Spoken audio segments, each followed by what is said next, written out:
Hello, everyone. Today I am with Julie Reshe, and Julie is an author, philosopher, and a negative psychoanalyst. So, welcome, Julie. Hi, John. Julie, there's lots of things we can talk about today, and hopefully we'll get on to those soon. But I was saying to you just before we started, I usually like personally, to hear someone's story. What What brought you to all of this? What were the influences or the turning points? And can you share a little bit of some of your story? Well, I consider myself pessimist philosopher, so it was probably the most crucial experience was personal kind of tragedies and experience of depression or something like it. And it has its imprint in probably philosophers that I would rely to, but I'm also would be critical of them for not being too enough pessimistic, like Schopenhauer or Zapffe. I would still say that they don't get actual tragedy, and I'm thinking I'm getting better, but I'm not sure about it. So Schopenhauer, you gravitated towards Schopenhauer a lot. Schopenhauer, like whoever, I'm interested in philosophy of death or death as a philosophical concept, but I also have this feeling that whoever touches the concept of death, they're not in philosophy and in either kind of languages or discourses there, they're not able to actually uh, talk about it, witness it. Instead, they're just philosophizing it away or making it too abstract. Or even though Heidegger would claim, for example, in this concept of being toward death, that it's actual recognition, the demand of recognition of death in all of its anxiety, but actually it's running away of from dying through making it too abstract. It's still something you can do with death in life, how it can be useful for life, something like make your life more authentic or whatever. So it's not actually, I don't think death is something that we can bring into philosophy. Philosophy just ends up the other way, more maybe refined way to lie about it. And that's what makes it interesting. And there's something similar in psychoanalysis with death drive, which is also, it has word death, but nonetheless it drives that operates in life. So it might be different ways of dealing with the fear of death. And instead of embracing it, recognizing it, like both of those philosophers, those Freud, a psychoanalyst, they would claim that they recognize it, but they don't really. They just recognize it in order to escape from it or simultaneously recognize it and escaping from it. And one can probably criticize me that I'm not really successful in it because this is what you end up doing once you're talking about death. Okay, I would criticize them, but I'm not sure I'm the one who is able to offer something. And I'm not sure that anyone can offer something like recognizing death through language, even through experience. It's just you have it experience, it might define you, not your own death, but the death of the one who is close to you, for example. It's actually witnessing death. It transforms you in a way, but it's not still walking away from it. Probably death is death, it's not word. That's the problem. And if you put it in language, it just maybe language even functions just in order to in as a part of life. So you end up talking about it using this word, just making it part of life, part of language, and there is nothing you can do except for uh, well, one will die and Philosophize. one will arrive. One will arrive there anyway, so it's kind of But it's a useless task. strange contradiction, though, isn't it? Because I'm assuming you've got this predilection towards philosophy. Um, Philosophy is, Socrates would claim that it's preparation for death, or for Heidegger, it's similar. It's the, we can say, part of this anxious practice that brings you closer to facing death through anxiety, questioning everything yourself, undermining stability. But nonetheless, and I would agree with all of those definitions that there is no life, that life is just that approaching death, so something within the space of death. We are not alive, it's just nice a word, but actually we die, and it's like same thing. And to say that we are dying, we're not alive, it would be just more honest way of describing reality. But nonetheless, even if I would say so, even if I would talk more about death than life and say that life is just nice word to substitute what is actually going on, but nonetheless it still ends up transforming death into life, even by talking about it. It's still Mm. not what I'm looking for, and I will probably never find it. And did you have, well, I mean, I've got a couple of basic questions. Were you a kind of a philosophical little kid? Were you, a deep thinking kid? And did you experience, have you experienced loss of those around you, or did you have those kinds of experience?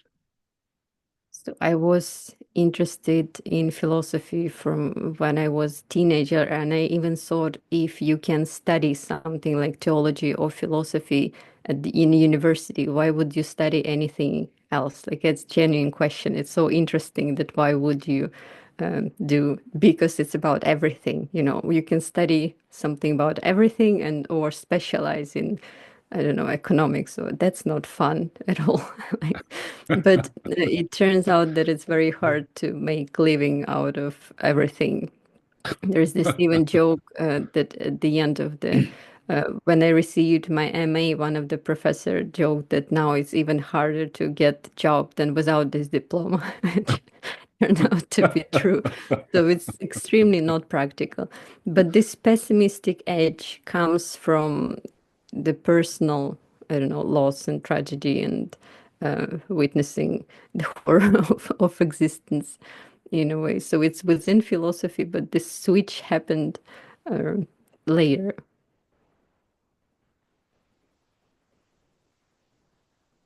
So negative philosophy, when did you start to, when did that start? Well, I mean, I think you were just talking about that, but I mean, how did it start to develop as an idea, and how did that come about?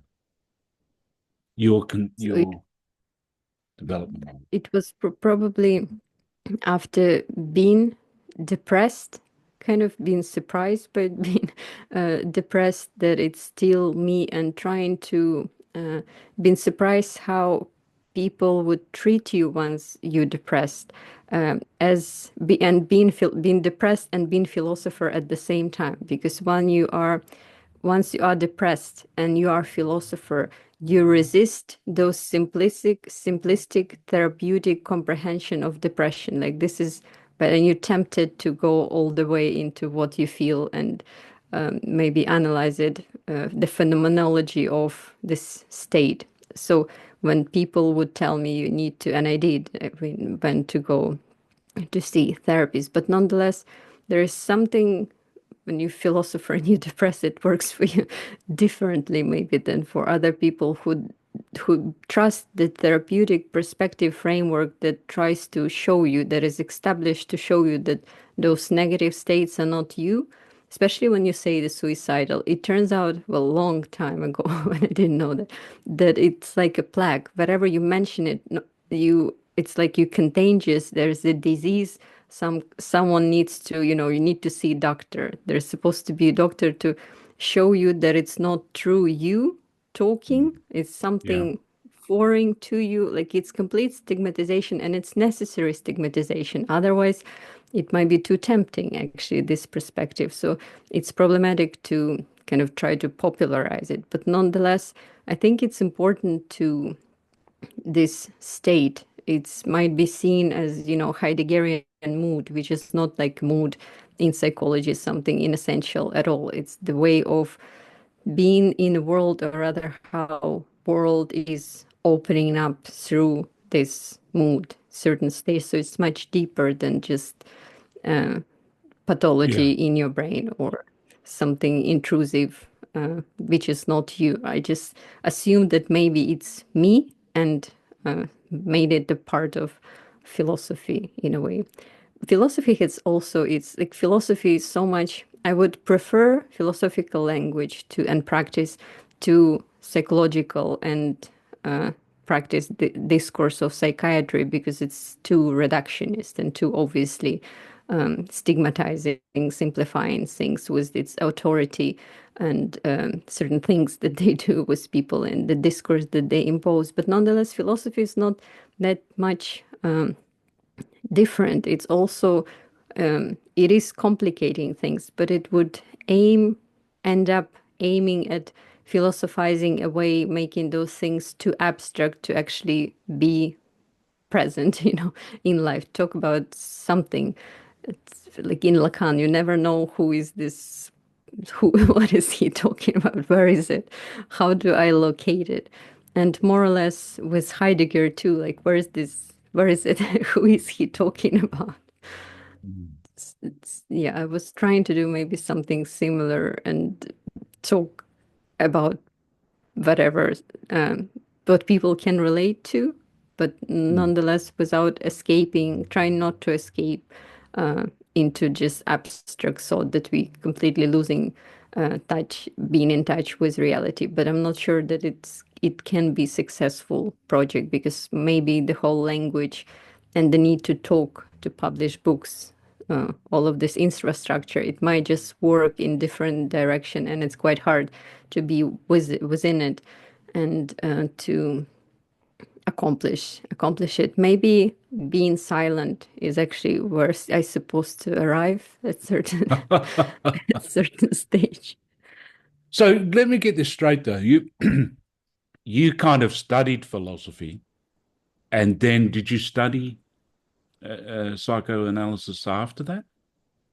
Yeah, I ended up in psychoanalysis by accident, because I once, like all of us, I think we go through the stage where we're interested in Nietzsche at certain point. And I was looking to study for PhD somewhere with someone who provides contemporary interpretation of Nietzsche. And I discovered Alenka Zupančič. And Alenka Zupančič is psychoanalyst. So she has this interesting way of combining Kant and Nietzsche with Lacanian psychoanalysis. So this is how I ended up through somehow Nietzsche, which has nothing to do almost except for this link through her in psychoanalysis, and to a certain extent adapted some of its terms, which my main specialization was before ancient philosophy, ancient Greek philosophy, and existentialism. But now is like weird combination of but I think once you into existentialism, it's quite hard for you to be organic, to feel okay within psychoanalysis. It's never enough what existential perspective can provide. But I heard that if people start with psychoanalysis, it's the other way around. They rejecting its existential perspective is not enough for them.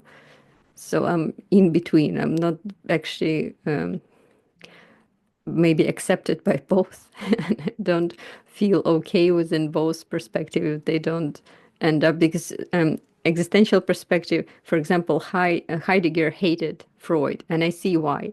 But on the other hand, psychoanalysts would privilege psychoanalysis in comparison, and they have their reasons to do it. So I don't know. It is Yeah. problematic Why would he hate Freud? because it's reductionist.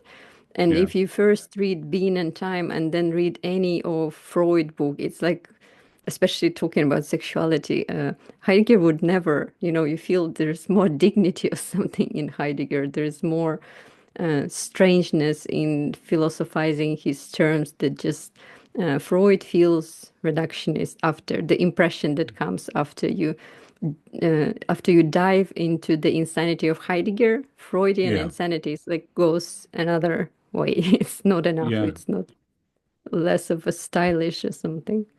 Just as a person on the street, basically, like I'm not trained as a psychoanalyst or anything, just to be clear, but everyone probably knows that who's listening to my podcast. But I remember meeting someone down at the local cafe, and a younger person, and she'd said that she went to see a psychiatrist, and that he wasn't even, this was her initial meeting, and I don't know, what had got her to that point or whatever, but he wasn't really interested in her as a person as such, but he had like three kinds of, he immediately started talking about the three different kinds of things that he could give her, and so there's this kind of medical model which is scary. It's kind of like sometimes I might think about allopathic medicine or something like, if there's a problem, you cut it out in the body, like, cut out that tumor or something. And then in psychiatry, there seems to be this model like, cut that problem out. You've got some depression. Okay, well, we've got to remove that. And there seems to be something so wrong about that, that even the word melancholy, the older word, it it it has something more regarding of that state of being, or that, like I was thinking of someone this morning in Australia, Michael Lunick, who was a cartoonist, but he's a very melancholic person uh, with a beautiful wit. He'd just wander around. Where other people? This is the impression I always got about him. Where other people were um, running around doing things, doing the next project and stuff. Here's this guy just drawing cartoons, which are very, I don't know, what's the word? They're melancholic, but they're so insightful. Mhm. Yeah, I would compare melancholy, I would just say, and depression, which is not a philosophical term yet. I'm trying to make it part of philosophical discussion, but it's hard. It resists because it comes from psychology. But melancholia for me is more being in tune with the world, because I think with the suffering of the world, at least, like being not escaping it. And for psychiatry, psychology, it has very positive perspective that ideally we're not supposed to be sad or melancholic or depressed. Ideally, somehow in this world we're supposed to be happy. Like the question how, but it works that way. This reduction is simplifying thing, just claiming that it's not your voice, taking this voice of sadness or whatever away from you, and just simple like that. In CBT they would even call it depressogenic thinking, and they have exercise how to stop thinking Eradicated. in the yeah, but this is how it works. Just really simple procedure. And if you once you complicate it, once you make it philosophical, it just stop working. So this is what they maybe have to keep. But there is alternative philosophical perspective, which is more complicated, provides more complicated point of view or analysis. And Aristotle even compared claimed that philosophers are melancholic. It just comes together, this attunement into the world with the shade, and it just makes you more maybe melancholic, more within yourself, but at the same time more attuned through to something in the world that is, I don't know, horrible or harder uh, to But witness. it can also be deeper, like, I don't know. Sometimes I think of like I remember telling a friend at work, I had this young guy who was a friend, he was probably only about 21, 22. And I was telling him how I'd sometimes go to the cafe by myself and just write, and think about things and write. And he was like shocked, like, you go by yourself. He'd never been to a cafe by himself, ever. He goes with friends, it's up, it's a social thing. He thought it was a bit weird, and I said, no, I like it. I like going by myself. Mm. So what am I trying to say? Is this something like, I don't know, we have there's a persona, of how to be social, how to be up, and all of this kind of stuff. Whereas sometimes I find the deepening comes in actually being able to Yeah, sit with things. we do encounter how people try to save us from being lonely or something like it, because maybe the whole society, not only psychiatry and psychology, is there to withdraw us from ourselves, not to let us to get in touch with something. Zapfer is one of my favorite philosophers who I nonetheless would criticize. He would claim Who's that that? contrary to Peter Wessel Zapfer, he's Norwegian philosopher. He would criticize a whole psychiatry because it claims that depressive thinking or suicidal thinking it's kind of pathology, but he claimed that maybe it's the deeper kind of getting in touch with something that psychiatry is there um, to like install illusion that it's not, to take it Yeah, away yeah, from you. And we know that once we are, maybe they call it depressive rumination, going through same thoughts on all over and over again, and there are others who are there to distract you. That's what Heidegger would criticize, because for him, this dasman, which is horrible term because it's diminishing to other people, you need to stay away from it. You need to get in touch with your anxiety, not your and anxiety is not yours, it's just somewhere there, but you're not supposed to resist, and that's what makes you separate from others. But I wouldn't agree, and this is how you establish authentic existence for Heidegger. I wouldn't agree with him. I don't think that it's going inside of you and kind of there is this process of individualization that makes you better than those others. Dasman, I think it's more like in Luz Irigaray, she would talk about inside of the woman. It's only about women for her. I think it's universal. I think there is no you. You go inside. It's like strangely, there is nothing inside, and you not being distracted by others. This is what you get in touch with nothing in you, and through this, the whole world, strangely. Because we exist as self, for others. For someone, we are fathers or mothers, and completely the individualizing process. You don't even have your name, but nonetheless, who you are, it's established in relation to others. Once you yeah. introverted, going inside is the opposite from how It's we saying imagine it. It's not that you're it's. lonely. I mean, this is my language, right?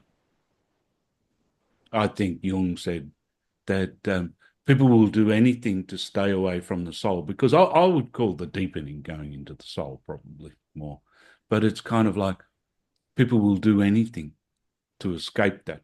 And while you were talking, I was thinking of that movie with Jack Nicholson, One Flew Over the Cuckoo's Nest. It's kind of like the state apparatus is there to keep you adjusted, to cut out that that depressive part of you or whatever, keep you well adjusted or whatever. Whereas I would see the thing of the deepening is actually maybe embracing it a little bit more, of going with it or something.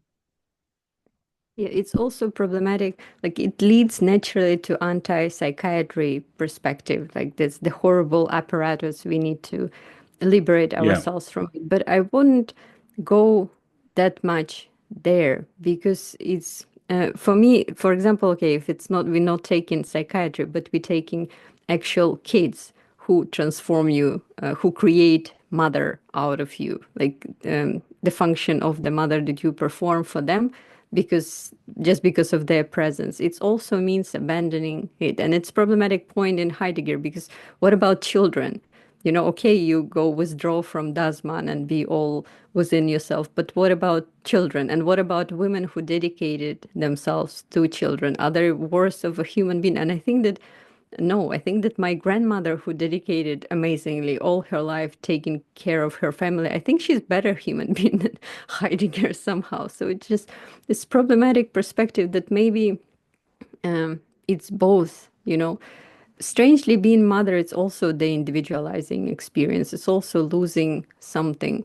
So I would question both psychiatry and anti-psychiatry, this yeah, idea of creating human beings who are those lonely humans, which I do tend to. I really like being alone, especially when you're a mother. You really cherish those moments where you're not in demand. But there is something problematic in both perspective. And I think what is problematic is that we want to establish some kind of perspective, how we can be better, just proper way of existence. There is some hope that there is certain, either dedicate yourself to others or being on your own and being separated from others and therefore feeling that you are better than them, which we all have everywhere in philosophy. I think this hope it's kind of some similarity in both, and this similarity is what is problematic. There's hope that there is something that we can do right and be better than others, or just, and I like ethical maybe problem. And I think that whole is just illusion, both ways. You just, whatever you do, it's wrong, and you never know, never know what's the right way, unfortunately. But each perspective establishes itself because it promises what's the right thing. It gives you hope that there is something correct that you can do. And in case if it's church, for example, it will also tell you that right now you're going to be saved if you do this, also imposing their own authority over you. We also have it in philosophy, maybe not that obvious, but not the way like indoctrinating people into psychoanalysis too.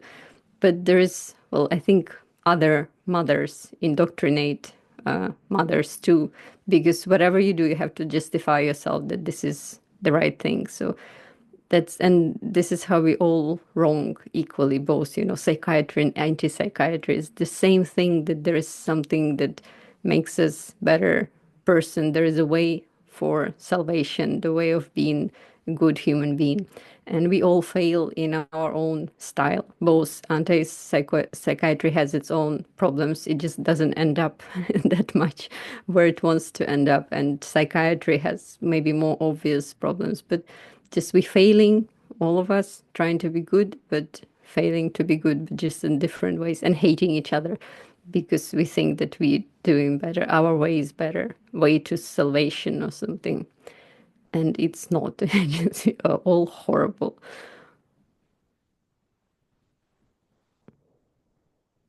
I think as I get older, over ideal, I think we were talking about this before we started recording, but I would say I'm a lot more wary of over idealism, over optimism, over uh, not not acknowledging death and suffering as as the reality of death and suffering, because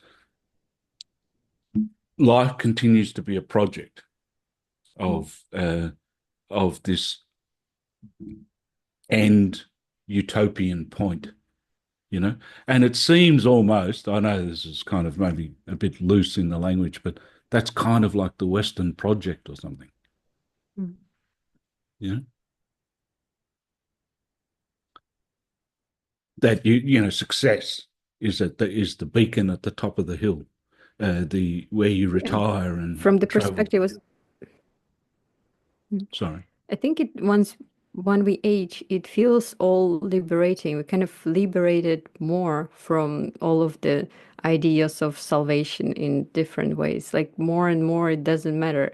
And Schopenhauer said that metaphorically, maybe, but not actually metaphorically, that death comes like a fact within life. You vanish. He was talking when he was still quite young about those aging people, how they withdraw from life. And he presented it maybe as something sad that you're not supposed to, but I actually find it liberating from the perspective of aging person, maybe not aging enough, but nonetheless, this liberation, you attain gaze of a ghost, being a bit outside, that it's not your battlefield anymore. Mm, A romantic mm, relationship, for example, mm, or some kind of other career building. It just, you done with it, and you observe it from the distance, not from above, maybe from above, but like you are disembodied in a way. And I find it mm, liberating. You don't might not look as good as before, but it doesn't matter, because it comes with this liberation, and no matter how you look, you just look that way for other people who will end up aging too. mm, But nonetheless, I think it's not that. It might be said from perspective of within people who building careers or romantic relationship or something, and they still have believe in those goals. They have hopes. And once you don't have any hope anymore, I find it liberating. For them, you seem like a loser, and this is how they establish their superiority over you, but you don't care because you don't care. It's not that you see them as losers, but maybe Yeah, well, because I might put it in slightly different language in the sense of I think there can be a lot of fear associated with adopting the persona in social arenas, of keeping up with the Joneses, as they say here, or whatever, or, the it can be relatively fear-based, whereas, again, I'm using my language, but I would say the difference maybe between the ego and the soul is the more authentic, the substance, or, I would say that maybe like, I know this is going off on the side, but when there was COVID and there was very restrictive time, constrictive, and we were denied the normal array of distractions, pleasures, things that happen in society, etc., and it was a bit locked up. And I found a very strange thing that happened is that that after the initial, what's the word, tumult of adapting a little to that situation, that I became very creative. That my response was to it was like being in one of those float tanks, where there was no sensory kind of input or something, and it's kind of like the going back towards myself made me respond in a very creative way of writing, of starting to do podcasts, of da da da da da da. So it's kind of like I don't know what I'm trying to say in all this, but in the constriction, in the restriction of older age, in the reality of it, there can also be that opening. I would, for me, art, any art, somehow it's a strange word that we use for what I would call self-destruction in a way. I know it might be strange, but nonetheless, this process of destroying certain parts of you that might be seen artificial from this perspective. And well, everything is artificial, but actually, so it's getting in touch with this kind of, for me, universal destruction of you. And somehow we feel it as creative, as the opposite, as creation. It's more not being constrained by certain things that you used to be, and getting, people would say the opposite, that it's actually not destruction but creation. And I think I see the coincidence of those two. So for me, art would be self-destructive processes, getting in touch of the absence of self. It reveals that you're not someone who others impose on you who you are, but you actually no one. And this, you don't have to perform any role anymore. And this kind of nothingness, it is art. It's something, it's not you, it's your dedication to, it's rather absence of you. Um, you could see it as death in life, but they use this term for people who go through trauma and lose their self. It's maybe more, there's something also traumatic in art, but it might be not as intense as psychological trauma, but similar. You're losing the identification that were imposed on you, you were holding on to when you were more properly alive and more properly functioning in society. You believe in those things that, like career and being a woman or something like it. And now you're just losing you're not being able to fully personalize it. It's not you, and you end up in kind of nowhere. I'm thinking about Peter Wessel-Zapfe again, who claimed that there are different destructive mechanisms that we use, and or psychiatry would use, to distract us from this deep, profound, suicidal thoughts of nothingness. And he claims that we cannot exist without them. We need them to hold on to something, to be just present. But he claims that his favorite form of destruction, what he of being distracted from, it's this kind of suicidal, just committing suicide, let's say, is the art or philosophy. So once you're not able to look away from this meaninglessness, we can say, you end up in this space, and you can only create in this space. You do put it, for him, he was writing just pessimistic essays and books. Like, you create within this space. And I think there is something about art that is close to death. like in philosophy, the way it's supposed to be, at least, not witnessing it and working with it, with not with your persona, not with competing with others in society through their roles, but the whole thing is just stupid, and you do nothing but create out of this nothingness. You put nothing, meaninglessness into form. It's not that much that you. Could I ask you a straight question though? When your book came out, were you When what? kind of when your book came out, Negative Psychology, did you know, was it like a bit like having a baby? You know, were you kind of proud of the arrival of that book on the stage of the world? I was, but there is a trick here, because I was trying to at least perform a trick, because they have this problematic relationship with books and with indoctrinating people what philosophy ends up doing, and not being honest in how philosophical books are written.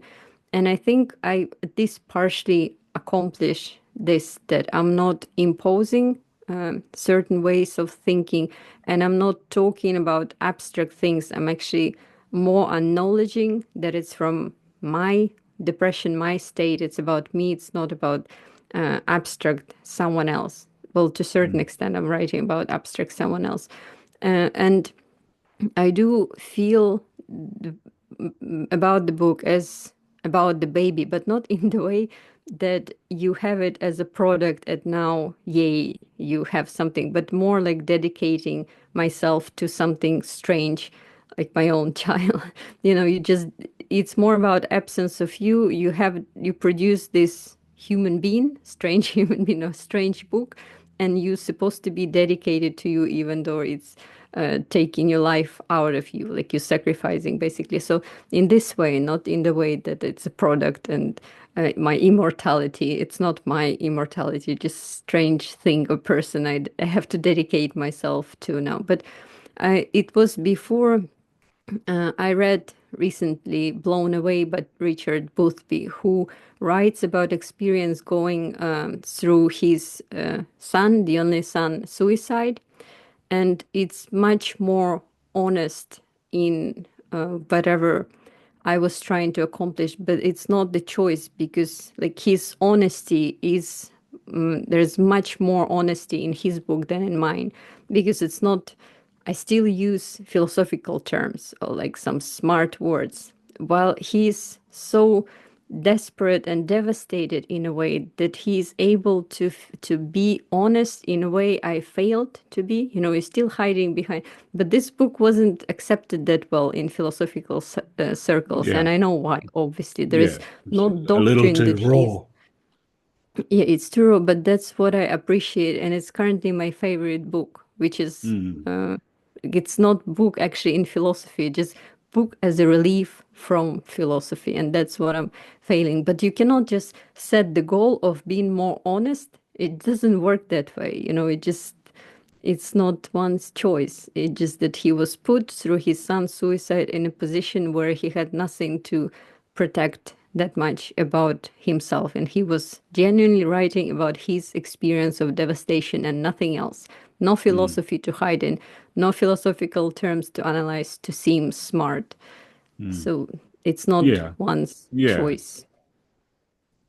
It's a different language as well that is so visceral, maybe sometimes that reaches. It's like when you see someone interviewed sometimes on a television program and something shocking's happened, and just the truth of it, the visceral truth of it is It's it cuts through. also it's also his book represents for me not participation in philosophical discourse, which Mm, from my book I can say that I'm participating. I'm talking about established terms, even though if I'm reinterpreting them and talking through my experience, reappropriating them. But nonetheless, his book is more withdrawal from philosophy. Like he later published normally psychoanalytic normal book. Well, not normal, also great and honest, but nonetheless, it's the withdrawal of book that is not actual book. You know what I mean? And you cannot choose it. You cannot set yourself to some traumatic experience so that you can write it. That doesn't work that way. I don't want to say you're blessed, because it's precisely the opposite of losing, the loss that puts you into this position when you have nothing to hold on to. You cannot choose loss. It doesn't make sense. It's not your choice.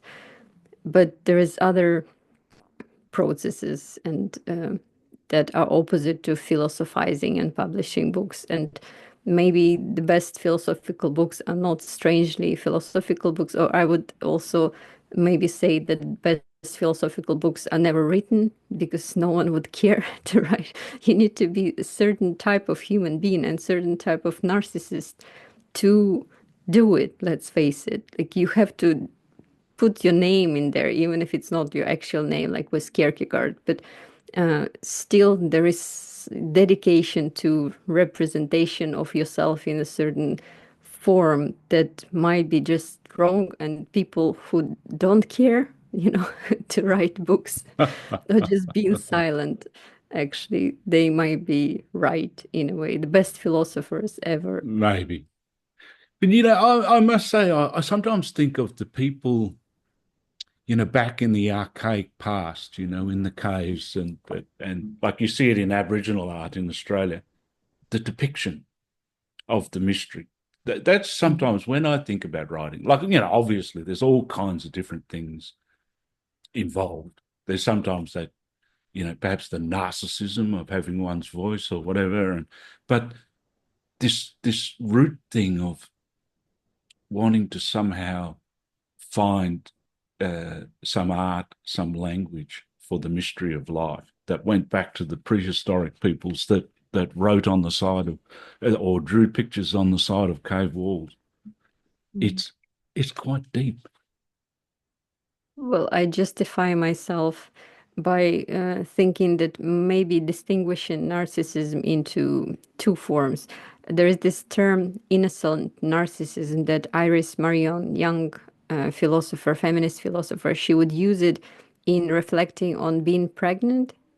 She would just use term innocent narcissism because it's interesting to observe how your body changes. It's not that you feel you're superior, but there's something else. It's just strangeness, and you reflect on this strangeness. So I'm thinking that at least it can be innocent narcissism, not that you're better. It's just very strange, and you Yeah. try to find words that, but it's still, problematic, this kind of distinction. But at least it's probably better to try to be innocent, or I don't know if you can try, because if you're trying, it's also problematic. But maybe there is innocent narcissism that makes philosophy at least good, at least when you don't privilege yourself, or you're not right to install certain kind of privilege, but this honesty of just strangeness and being interested into something, losing yourself, like you don't matter Yeah. in a way. It's not about you. And someone said the other day, he finds when he's writing, when something surprising comes, that in a way you didn't know. It's a new way of articulating something, perhaps, but it's a surprise. And there's something actually quite, well, that's why he writes. So it's kind of like there's something fulfilling about that. But before we started the podcast, we were talking about Thanatos, Freud, isn't it? Mm. Thanatos, the death drive. And I was saying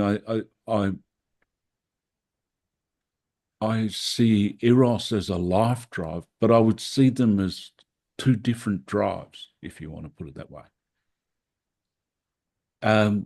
What is your response to that?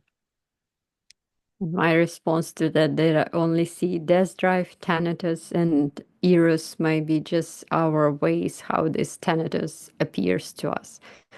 And that I don't know why I have this type of thinking, but I feel very dedicated to To it. that? And to the idea that it's else actually destruction and death, that it's there, and whatever we call those, using those positive terms like eros or life, would be just something that is happening as a sequence within the larger something of destructive reality or dimension. And especially in the domain of love, it's interesting to think about it. Like I see it as the destructive principle, and I follow to a certain extent Sabine Spielrein, who actually introduces death drive before Freud. And unlike Freud, who kind of preserves this distinction, he tries not to, but he would still see Eros as main force or conflicting force in comparison to Thanatos, to death drive. She actually, her example of the death drive, the initial one was love, was losing oneself when we are in love. And she also brings example of pregnancy and motherhood as example of death drive, as we pay attention when we think that it's in positive terms, in terms that it's something about eros and reproducing, multiplying, there is more and more life. And we tend to think about it in these terms, like and death would be something that occurs contradicting to it, occurs at the end Yeah. of life, and it's not within life. It's this dialectical contradiction. She Yeah. would try to switch the perspective and claim that it is destruction that is at work, just expansion of destruction. And in different forms, for example, we can say that the giving birth to a child is the death of the mother. And in various ways, it's not only damaging to your body, but it's also, as I mentioned, when one called you mother, it means they just substitute your name. Two, you don't have your name anymore. You're just this universal function of being no one. And mother is not your name. It's not that just giving you alternative name because they cannot pronounce your name. It's the function. It means that they Yeah. need something for you. No one It's a cares quite a about you. shocking thing in a way. It is a shocking thing. You don't exist anymore. So the child can be, and because we feel even though child is separated from your body after you gave birth to them, nonetheless you still feel them as part of yourself, and whatever happens, bad things to them, it feels even worse than when you hurt. It's like extension of your pain. So it's this destruction of the child is not the child. It might be seen as the destruction of mother's body, and mother's dying somehow into the child, and the child goes through similar processes. So it's this expansion of destruction that we call love, as a nice term. Yeah. But in reality, I think it's just the nice term to designate something horrible that is there and without any possibility of being saved from it, because it's all there is. Just our way of dealing with it is put those substituted with nice words like life as a sequence, of death, but, nice time. I understand in the sense too of like how I don't know, it's this way of thinking is such a taboo for polite society in a way that that it brings in a new way of thinking towards things. But I met someone recently who's, I've got Catafalque, the book behind, by Peter Kingsley, and he talks about perhaps in his philosophy, how Western philosophy went off track and into the rational enlightenment, and where we've maybe reached from that, and how, it's almost like the last chapters of that book. I got so much from that book from the beginning. I liked it. I'm just speaking for myself, right? But the last chapters are very, very morbid about the state of society. And I know someone who's into that book, and he's, adamant that, like call him a doomsdayer or something like that. And I find, okay, as I was saying earlier, as I get older, I might have left behind some of that over idealism or whatever, but I need this idea. When I say I need it, I'm saying this is, perhaps just my conception of it, right? But of death and rebirth, death, birth, rebirth, all as part of this mix, because I couldn't live like that. in the sense of if I thought the world is going to end in a year's time or something, but it also doesn't ring true to me. I always see shoots of green. It's like in alchemy, there's the black of the Nogredo stage, and there's the white of a different stage, and then there's the red of the rubedo, and a green. So it's kind of like I think there's all the colors, and they're all legitimate at their own time. So it's kind of like, and in people, I see this.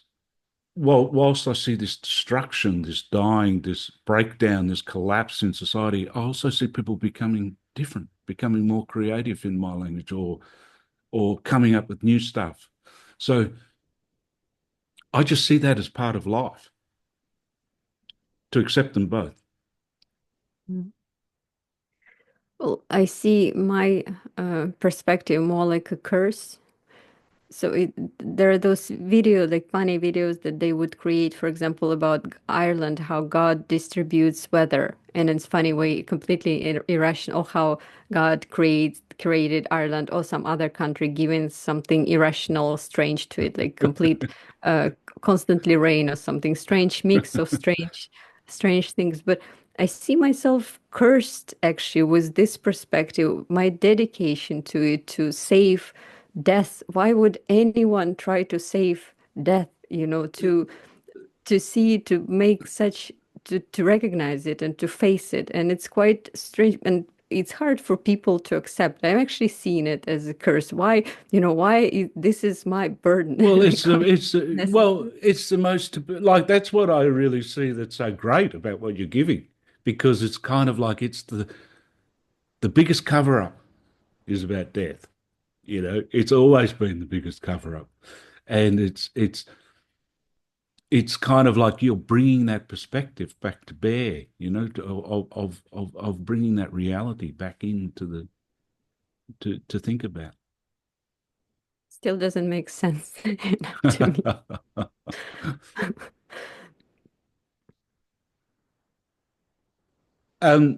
There is one other thing I do, like it'd be good to talk about, because I know maybe time's getting away as well, is just like Sabrina.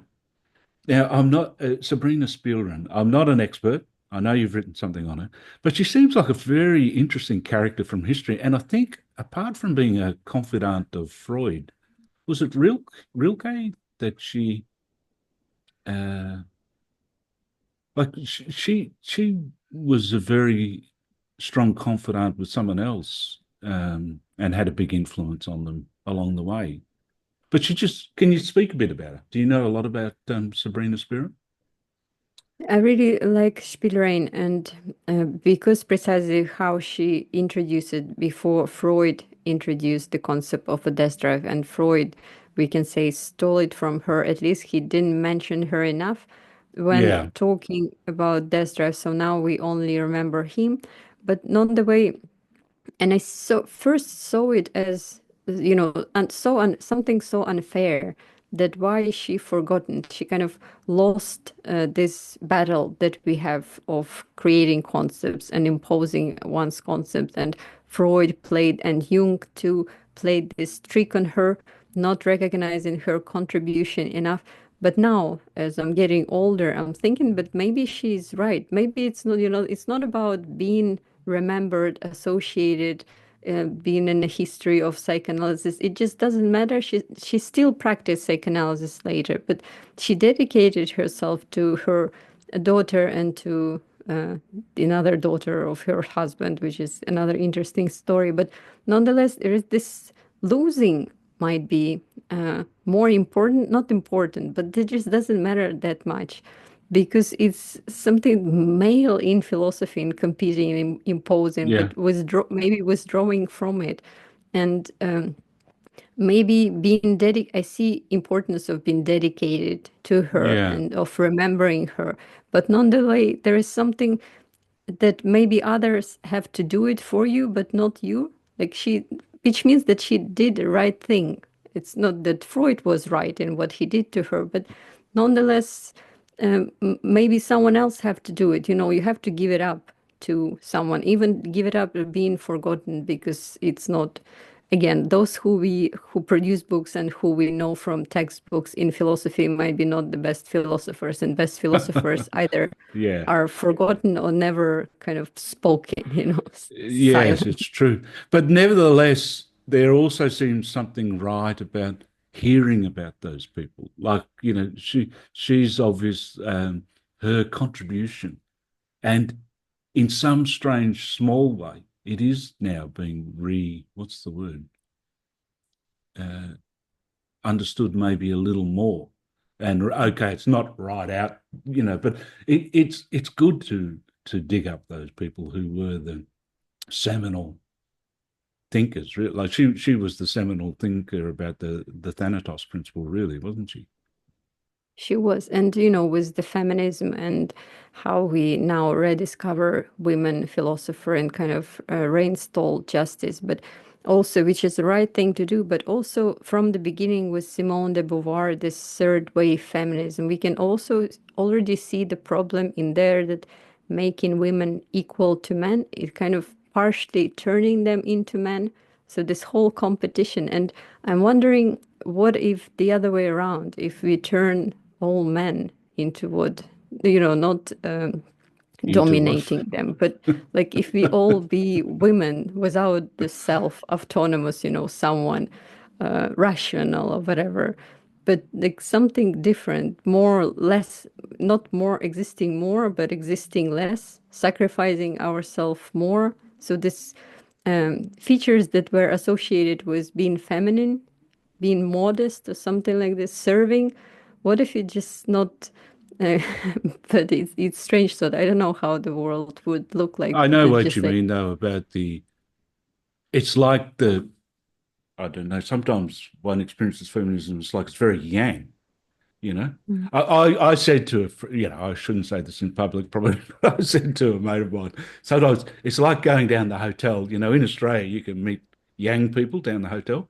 Sometimes meeting a feminist is like meeting that yang. And if you're already yang, two yangs, uh, it's kind of like no one wants to be yin anymore. You know what I mm, mean? Whereas, but I also see that there's a crossover.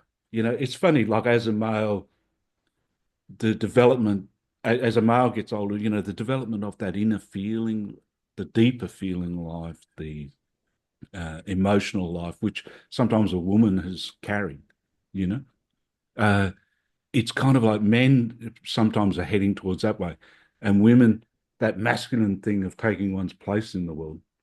But there seems to be uh, there can be a clash in the middle, you know.